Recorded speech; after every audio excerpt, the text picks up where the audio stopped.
Alright my friends, are you ready for the final steps of this implementation? First, we're going to visualize the training set results, and second, we will visualize the test set results. So let's do this. Let's start by creating a new code cell, and there we go. Now we just want to plot on a nice graphic the real salaries compared to the predicted salaries. So basically we're going to have a 2D plot with the x-axis being the numbers of years of experience, from 1 to 10, and the y-axis being the salaries, in the range of salaries given in this data set. And so we will plot in red points the real salaries and in a blue straight line the predicted salaries. Okay? And we will do that both for the predictions in the training set and the predictions in the test set. Are you ready? Let's do this. So I didn't expect you to implement this yourself before, doing it together, because there are actually a lot of new tools that we're going to use here, and especially Matplotlib. You remember this library, Matplotlib, allows us to plot some nice graphics, including the ones we're about to plot. So we're going to first call Matplotlib. As a reminder, it has the shortcut PLT. Actually, what we're going to call is exactly the PyPlot module from the Matplotlib library, and this is what is having the PLT shortcut. So there we go. Let's start by calling PyPlot, PLT, from Matplotlib. And then we're going to call a specific function from this module, which is called scatter. And scatter will allow us to put the red points, corresponding to the real salaries in the 2D plot. Okay, so naturally what we have to input here are the coordinates of these red points representing the real salaries, and these coordinates are nothing else than x train and y train, right? Because remember, the x-axis will be the numbers of years of experience. That's what is contained in x train, and the y-axis will be the salaries, and that is what is contained in y train. So here in scatter, here we just have to input the coordinates. First x train for the numbers of years of experience, there you go, and then y train for the salaries. Okay, and then we can add another argument, which is color, and which will allow us to choose a color of these points. And as we said, we're going to choose red. Perfect. And that's the first thing. This will just plot the red points corresponding to the real salaries in a 2D plot. Then, next step, or next sub-step, is to plot the regression line. So remember from the intuition lectures, the regression line is the line of the predictions coming as close as possible to the real results, to the real salaries. And therefore, and that's why it is called a linear regression, the predictions, the points corresponding to the predicted salaries will follow a straight line, right? As in a linear function. And therefore here we're not going to use the scatter method, we're going to use the plot method, because that's what we use to plot the curve of a function. And since our function is linear, it will actually be a straight line. Alright, so there we go. Let's call first the PLT module, PyPlot. Then from this module we're going to call the plot function. There you go. And in this function, well, same as in the scatter function, we have to input the coordinates of the point or line nodes corresponding to the predictions. Actually, you have all the descriptions of the diverse tools we use in Google Colab. That's one of the many beauties of Google Colab. And so you can have a look at more information here if you'd like, but that's very intuitive. We just need to enter, once again, the coordinate of the predicted salaries, and this will just plot the line following these predicted points. Okay?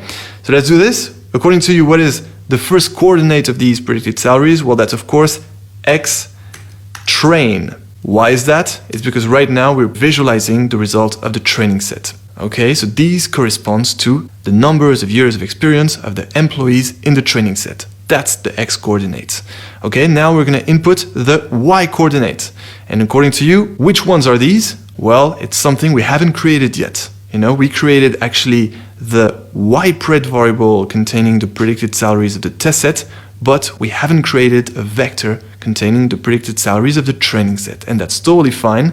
What we'll actually enter here as the y coordinate of this plot we're about to make are going to be exactly the predicted salaries of the training set. And to get them, I'm going to copy this and paste that right here. But instead of inputting here xtest, I'm going to input actually xtrain, because calling the predict method on xtrain, meaning on the numbers of years of experience of the employees in the training set, will get me exactly the predicted salaries of the training set. All right, just as before with predict X test. So X-train, yes, and then just as before, we're going to choose a color, which this time will be blue, right? So that we can clearly see the difference between the real salaries and the predicted salaries. Okay, so this will plot the regression line. Now, next step, what can we do? And that's just for the sake of the form. I want to train you how to build a nice chart or a nice graphic with Python. So here we're going to add a title, and to do this, we have to call the title function, and inside, in the parentheses, we just have to input in quotes, well, the title we want for our graph. And so let's say salary versus experience. Okay, you can choose any other title if you prefer another one. So salary versus experience, and then we're going to specify the training set, because indeed, then we'll do the same for the test set. Okay, salary versus numbers of years of experience in the training set. Right, this is a very precise title. Now, we're just going to add a label to the x-axis and to the y-axis, and for this we have to use the xLabel function, into which we have to input, well, the label we want to display on the x-axis, and we're going to choose, in quote, of course, years of experience. All right, good. Now, we're going to copy this because we're going to do the same for the y-axis, and the name of the function for this is ylabel. That's why I just did a copy-paste. And for the ylabel, well, we will choose to display salary. Okay, salary. And finally, in order to show the graphic, well, we just had to finish here with plt.show, the show function, and this will display the graphic in the output. All right, so good. Now we're going to do the same for the test set results. So I'm just going to copy everything here and paste that in a new code cell right here. And so now we're going to do the right replacements in this code in order to visualize this time not the training set results, but the test set results.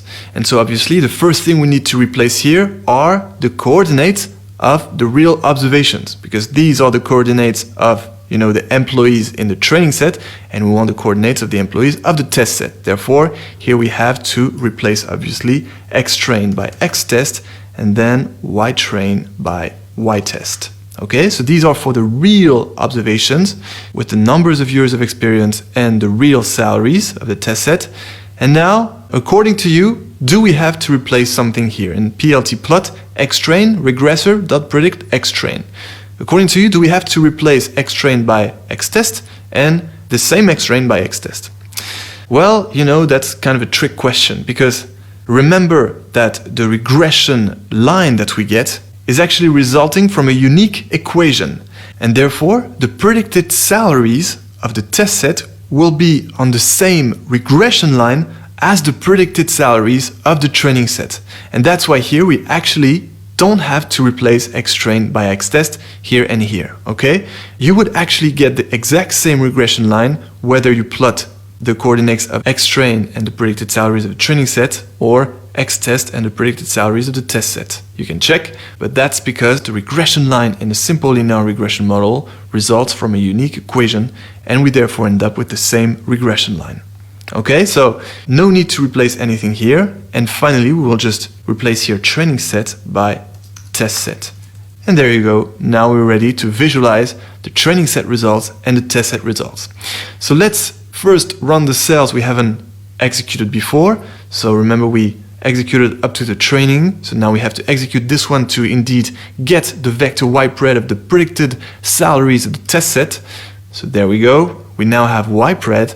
And so now we're going to first execute this to visualize the training set result. And we're going to obtain now a nice 2D plot with indeed the real salaries in these red points here, and of course our beautiful regression line containing the predicted salaries.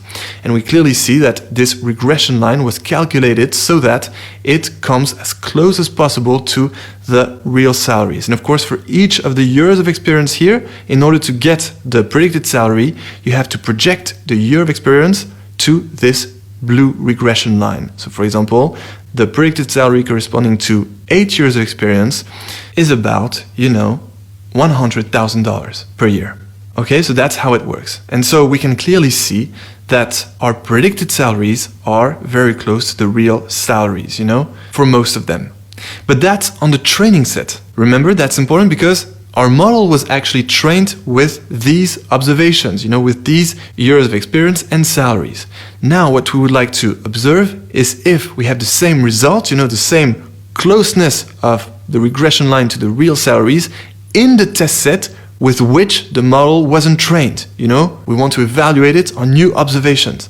And that's exactly what this new graphic will tell us, because now we're about to plot, this time, the real salaries of the test set and the predicted salaries of the same test set. So there we go, let's run the cell and let's see if we're still close to the real salaries even for new observations. And yes, absolutely, our predicted salaries, which are of course on the blue line once again, are very close indeed to the real salaries. So our model, our simple linear regression model, was able to do a wonderful job at predicting new observations.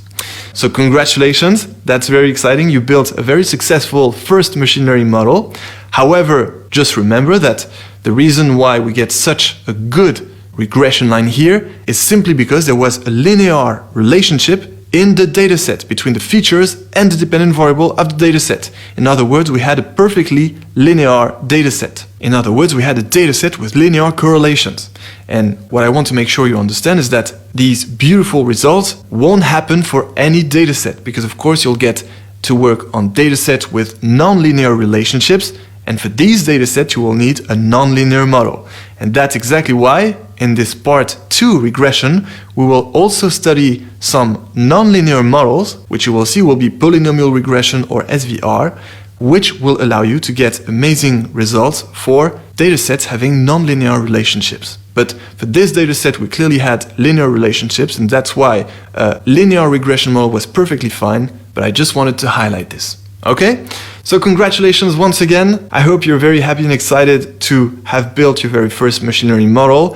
Now we're going to increase the difficulty a bit, because in the next section we will build a multiple linear regression model, meaning that instead of having one feature, only one independent variable, we will have several of them. And that's exactly the difference between simple linear regression and multiple linear regression.